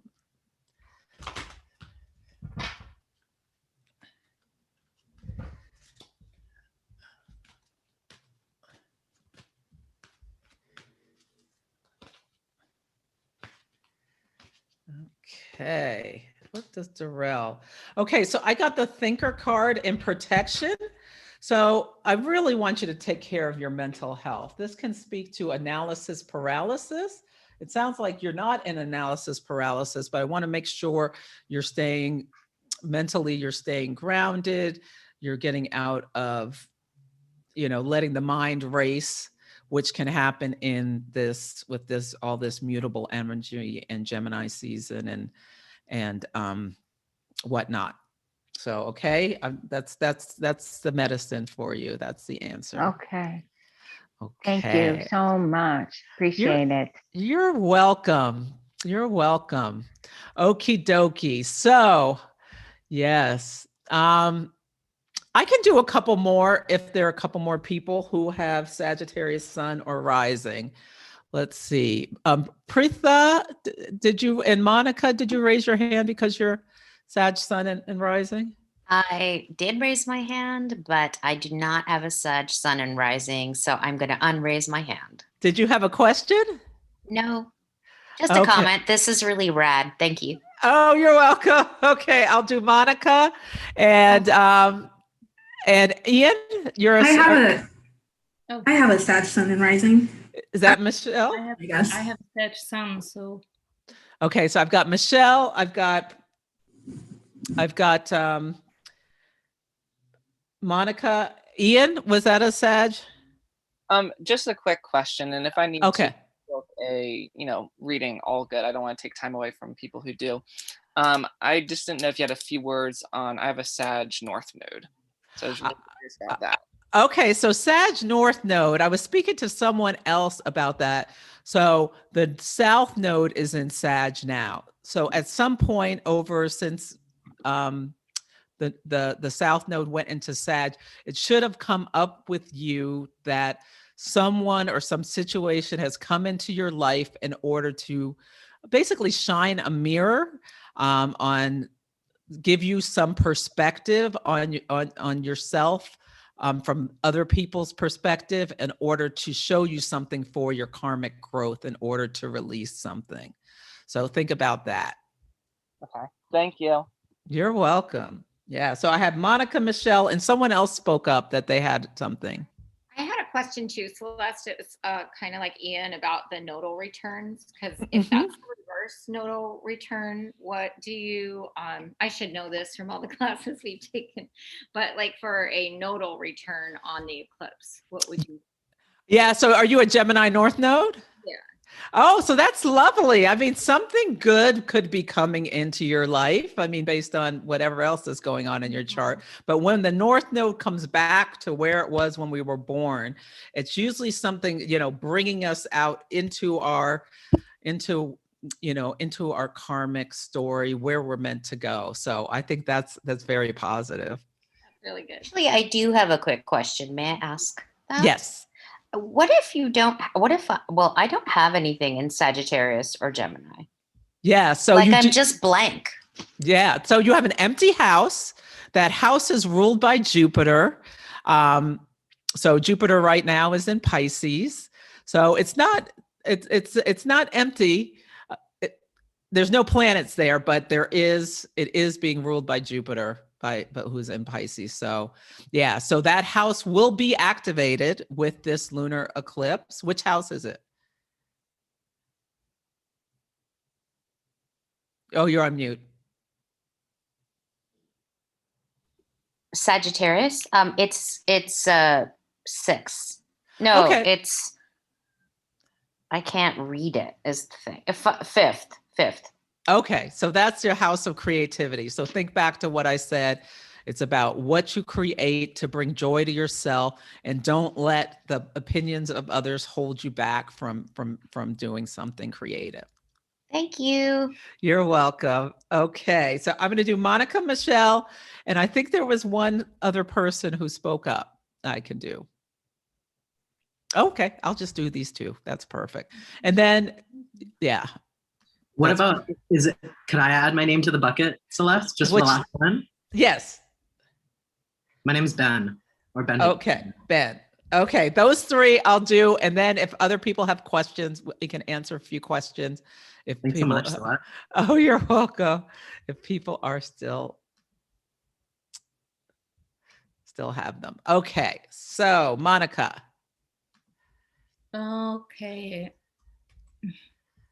The date is December 19th, 1969 at 5:25 a.m. in, I will buchstabieren, GOMADI.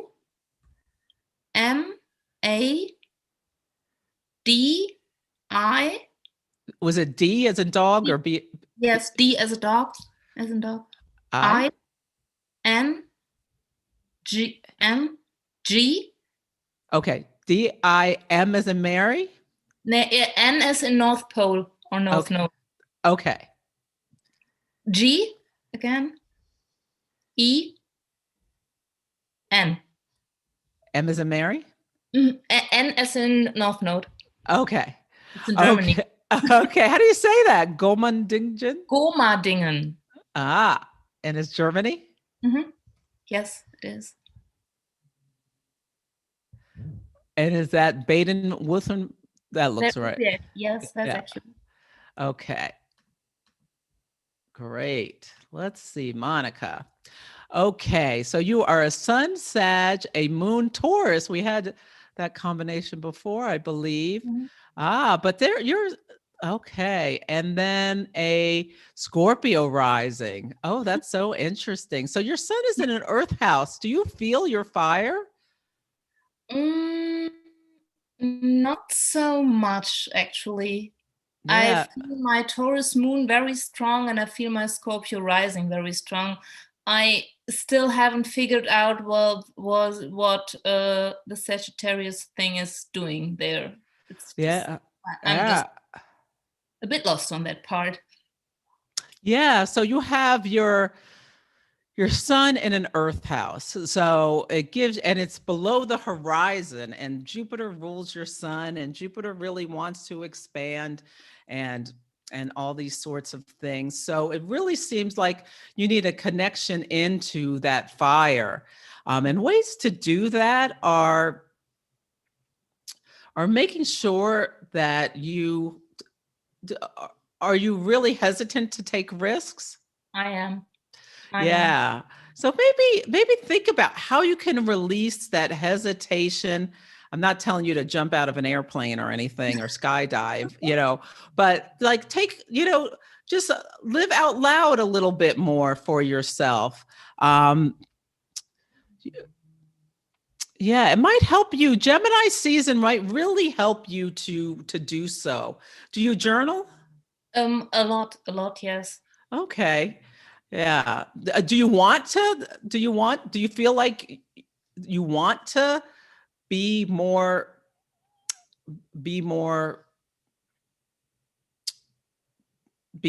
expansive or Jupiterian or stoking that fire, or are you comfortable the way you are?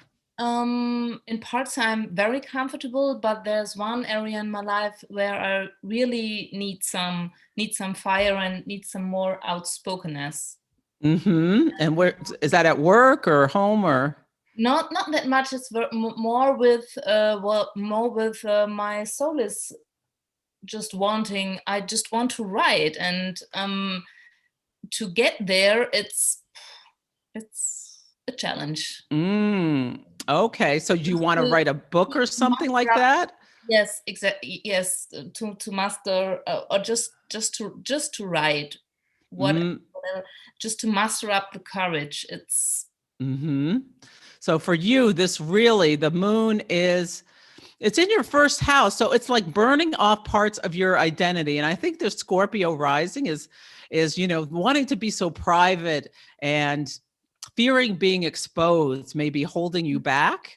And that really trying to work with this energy to release some of that so that you can be open to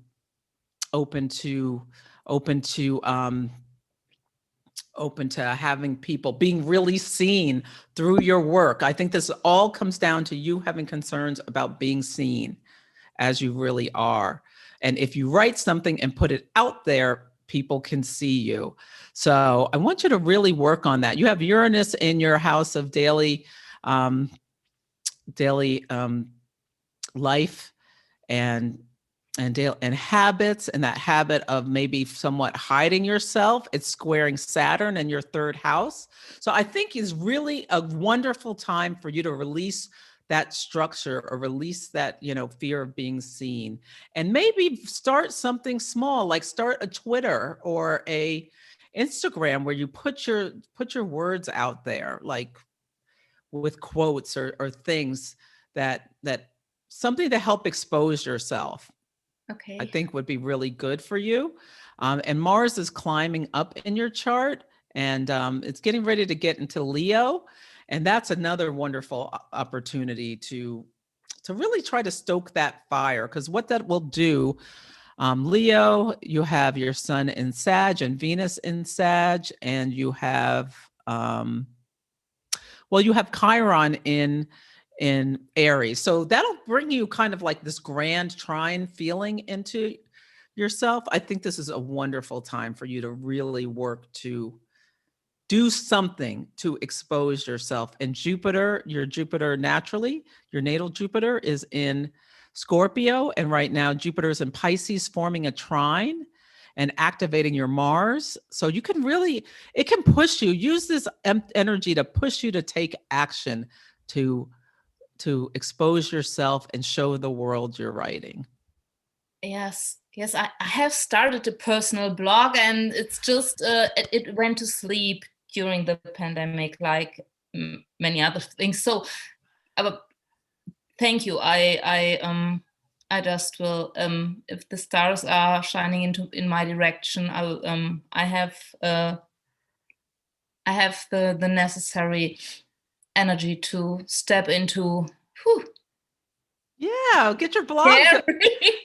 Get your blog going again. I love that. Yes, and the solar eclipse is going to be in Gemini, which is about writing, and it's going to be So okay, you've got what you need. Thank you so much, and thank you all for the advices. Thank you. Oh, you're very welcome. Okay, Michelle. Hi, Celeste. Hi. Hi. You might already have me. Oh, okay. Let's see.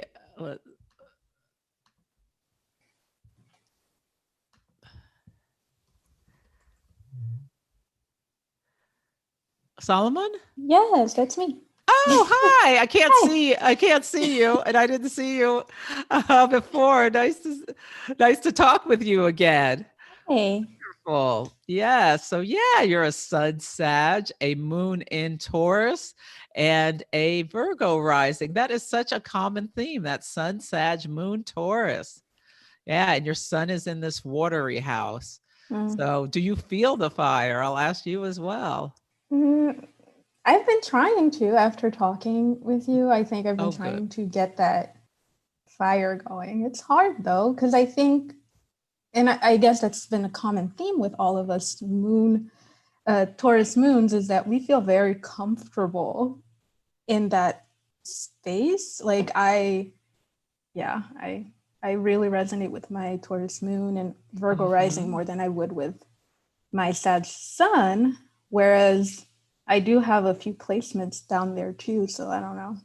Yeah, you've got the stellium here, but having the Sag in the water house, that can make you a lot more internal. But your moon is in the house of the explorer and higher education and learning new things. And you're having this the solar eclipse is right on your midheaven.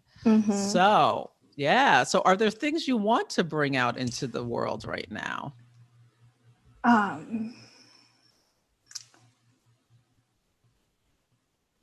I'm not sure, I guess. The moon is right on your Jupiter. I mean, right next to your Jupiter. So it really is an opportunity for you to expand in some way. Do you want to network more with people? I Yeah, I think the last eclipse in December was right on my sun too. Mm-hmm. Your sun and your Mercury, how you think and communicate. Yeah. So I've been I switched jobs where I do more writing Good. too, so that helps with that. I don't know where we are with that, but I think I have been thinking a lot more about either going back to school or either like to get a master's or Mm-hmm. I've been thinking about whether or not I want to do more with my career, you know, because I mean, I am kind of still starting out, but I've been thinking a lot about, because right now I work in marketing. So I've been thinking about ways that I could maybe do work that's not necessarily, or I guess that's more creative as opposed to. Oh, is this the music marketing? No. Okay. But maybe. Okay. Yeah. So I've been kind of wondering, like, it's just that duality of having more structure or more, I guess my Virgo rising really likes that, you know, structure and doing more project management in my marketing role versus I've been thinking about doing more creative work in writing and copywriting. So that's really what I've been thinking about more. Okay. But well, now is a time for you to really think about creativity. So in terms of going back to get a master's, I want you to do the 5 whys. So do some writing and think about why do you want to get a master's? And then write that down and then plunge in deeper to that first answer. Well, why do you want to, I don't know, make more money? Or whatever, and just like kind of try to keep digging deeper to get to the core reason why you think you need the master's, because you might not need the master's to do what you want to do, or maybe you do want to need the master's, like if you're really interested in gaining that extra knowledge and all of that. But think about, are you just, your moon is in the house of higher education. If it's about getting more skills, is that the thing that you need to do to get the more skills is what I'm saying. Yeah, I mean, just think deeply about it before you make such a big decision. But Mars is in your house of hopes and dreams. So this is a really good time to start thinking about where you want to go next. Do more creative things just in your own life, not even necessarily for work, I think would be very stimulating for you. And yeah, you have Jupiter in your 6th house. So I think good things could come to you in your daily life. And yeah, adding any healthy habits and things could be really good for you. But I think there needs some more soul searching. And I think networking with others could help you as well. So whether you need to join a group or something, yeah, and taking little risks, like putting yourself out there. Virgo is very, doesn't like to be seen, and Sag wants to be seen. So you have that conflict. So think about how you could, you don't have to like run through the streets with a cape on, but think about how you're going to push yourself a little to be a little more out there in the world with this eclipse at the top of your chart. Yeah. Great. Well, any more questions, or does that help to you to think about how to use this energy? I guess I do have a question because I think Mercury is retrograding. Yeah, it's retrograding. It's starting at 24 and it's going back to 16. So it's going to retrograde.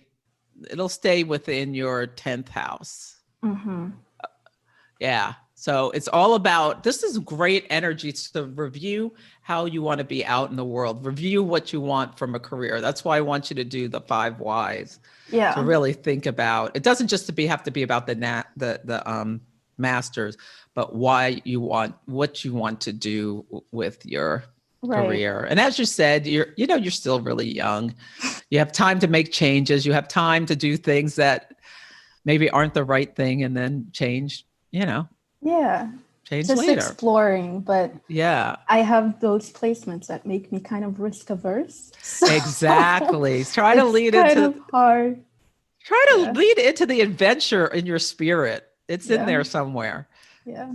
Yeah. It's in there somewhere. Yeah.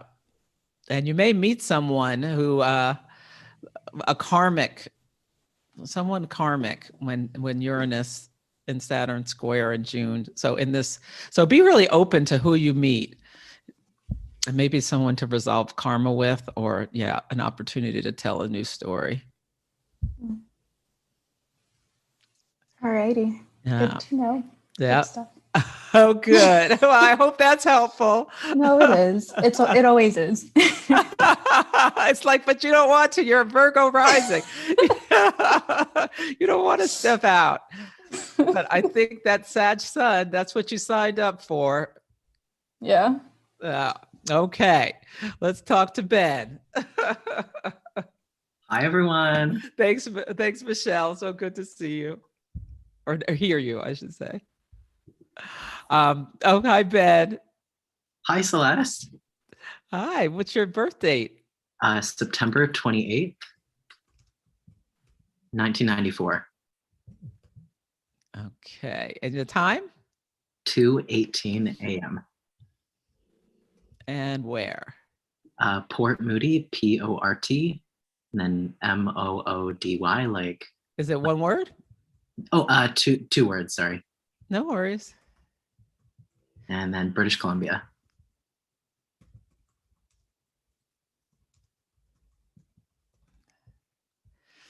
Okay. Ooh, I'm nervous. Oh, don't be nervous. You're a sun in Libra. You're a moon in Cancer. Oh, and a Leo rising. I know. That's just a fun ride, isn't it? It is. This is challenging. And look at all this Scorpio in your 4th house. No wonder you're nervous. You were so private, although you're Leo rising. Is that true? Yeah, that is true. I wrote down some of the notes that you had mentioned for the lunar eclipse for Leo risings and also Libra suns. Yeah. Yeah. Let's see. Are you having changes in your career? Not that I know of. I've had some ideas of perhaps changing it soon. But I think it's a bit too much of a leap right now. Okay. Well, Uranus is it's been in your 10th house for a while, as you're in Aries midheaven. Okay. Yeah, but it's heading for your south node. So for you as well, someone could come into your life that is here to resolve a karmic story. And you're going to have that nodal reversal next year. Wow. Where the north node hits your south node that I was talking about with a couple other people. Well, someone had a question about it, and yeah. And Saturn, you're in a square. So you out in the world. And are you in a relationship? I just had a big breakup this year. So that's Saturn, Uranus, right on your descendant. Wow. So it was let go, no matter how painful it was something that needed to go. Wow. Yeah. Yeah. And the moon is in your 5th house. So really an opportunity to, think back to that old relationship. You can use Mercury retrograde for this, and how do you want to move forward in the area of romance, and so that you don't repeat the old stories that, so that you don't have to repeat lessons you've already learned. I think that's the message for you, because with that Libra sun, sometimes you may be too compromising of yourself, and having your sun opposite your midheaven, that could also be a challenge with that like balancing yourself and your needs versus the other, and yeah. So this is a wonderful time to really think about what you want in relationship, what you don't, what you won't tolerate, how you'll give more, how you'll demand more for yourself, and all these kinds of things. And I'm going to pull a card for you. Wow, thank you. Yeah, that you need to know for your highest good. Yeah. Okay. So I got new life and protection. So Wow. this to me speaks to, thinking about all of that stuff, being teachable, being open. So new life is coming, but you just have to, work through the pain and what have you of the big breakup. And acknowledge your inexperience and gently allow yourself to be like the delicate new bud opening. It's okay if you don't know something. You're at the beginning of things and haven't hit your stride yet. So I think that speaks to what you need to think about for a new relationship, and do some journaling and writing. Sounds good. Thank you so much, Celeste. Oh, you're welcome. Yeah, and Mars and Venus are meeting in your first house July 13th. So there could be someone new around the corner. Oh my goodness, I don't think I'm ready. Oh, well, you don't have to be ready. You can use this energy for other things, but just be aware. Thank you. You're welcome. It's just a time for healing right now. Okay, so did anyone else have questions? Kaylin, did you have a question? You have your hand up? Oh, no, you had just asked who was a Sag rising. Oh, okay. So that's all. Okay. Any questions? If no, there are none.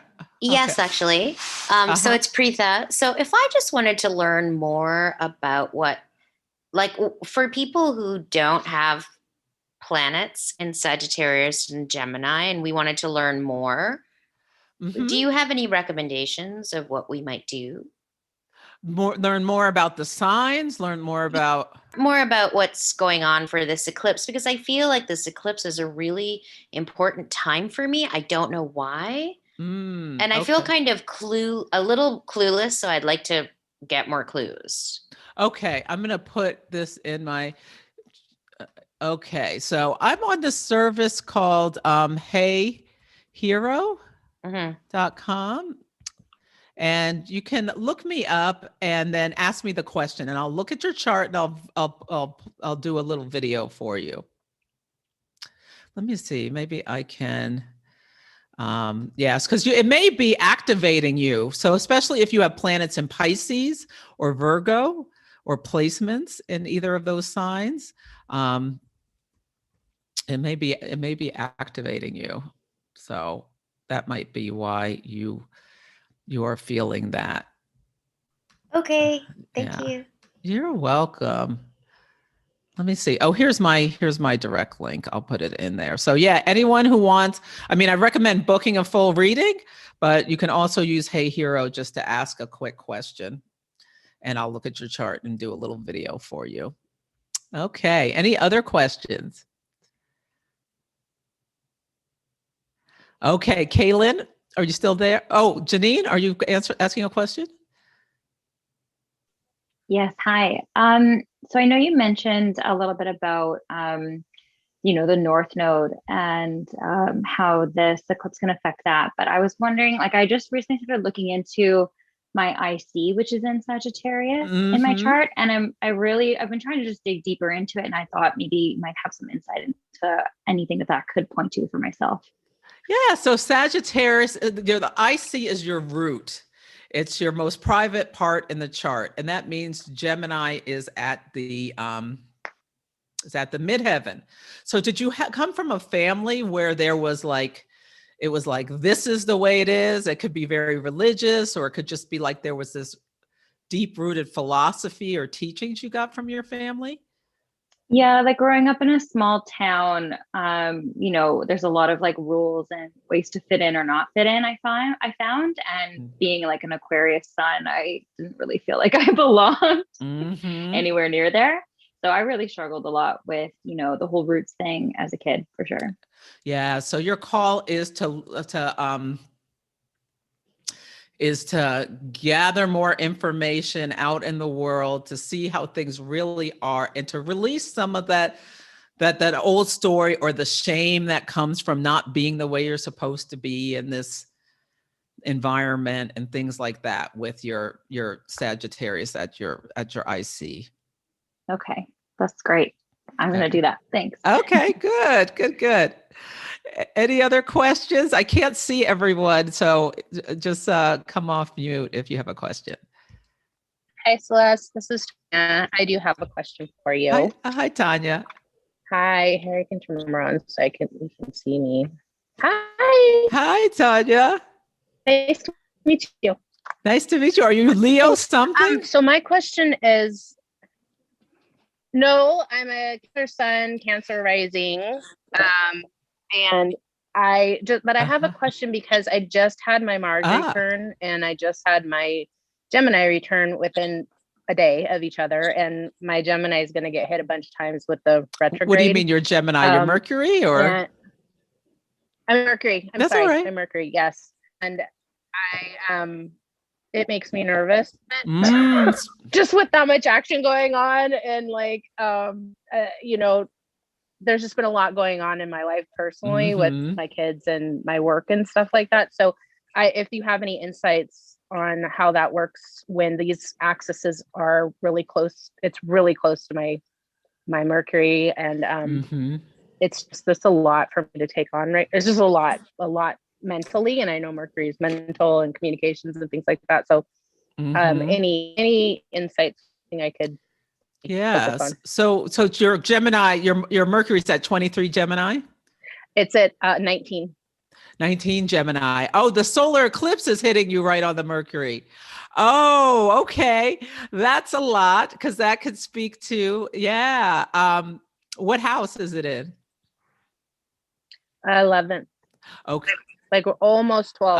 That 11. can speak to other people's children too. So that means Sagittarius is in your 5th house of children. So that speaks to a lot going on with your children and working through issues with them. So yeah, I think it's really a call for you to be really grounded and have boundaries with them. I know, but things may come up. They may start talking about stories throughout their childhood. Are they, how old are they? My elder two just graduated from college within a year of each other. And then my daughter's going to be a junior in college. So they're a little older, but it's just, we've had a lot of family stuff going on in the last couple of years and some health fast. Yeah, I think one of my children was last year going on with that. Yeah, I think there might be a lot of, you faded out a bit, so sorry if I missed something, but there might be a lot of things coming up for review for you with your Mercury that you'll have a chance to look at again, or will be brought to your attention from the past by your children potentially, or siblings, or something like that, or in groups.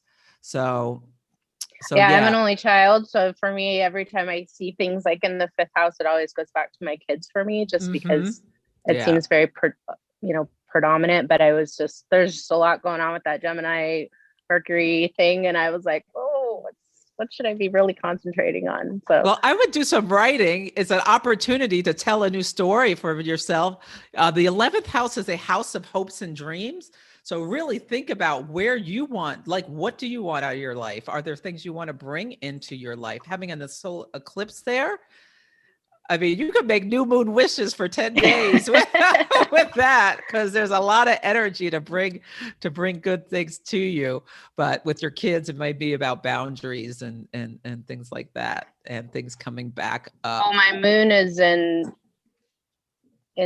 Pisces in the 9th house, right? And my moon and north node are on each other, and Jupiter's like on them right now, like all of it. And so I just decided to go back to school to get my master's degree in the fall. Wonderful. So like to do something for myself, which to me is very Gemini, Mercury-ish, you know, but with all this other stuff with the kids, I'm trying to just stay grounded with it and, you know, kind of that kind of thing. So yeah, but I appreciate it. Thank you. You're welcome. Wonderful. Wonderful. So it sounds like Jupiter on your north node, you're going back to school. Perfect. Yeah, that sounds great. Yeah, it sounds like you've already put into motion learning. Okay, you're welcome. I'm trying to. Yeah, thank you very much. You're welcome. Well, thank you everyone for coming. I've been talking for 2 hours and 15 minutes. I'm sure everybody's tired of hearing me talk. And anyway, it's been wonderful to see you all. I hope you enjoyed this. Yeah, book a reading if you like, or ask a Hey Hero question. Yes. Okay. I'm going to end this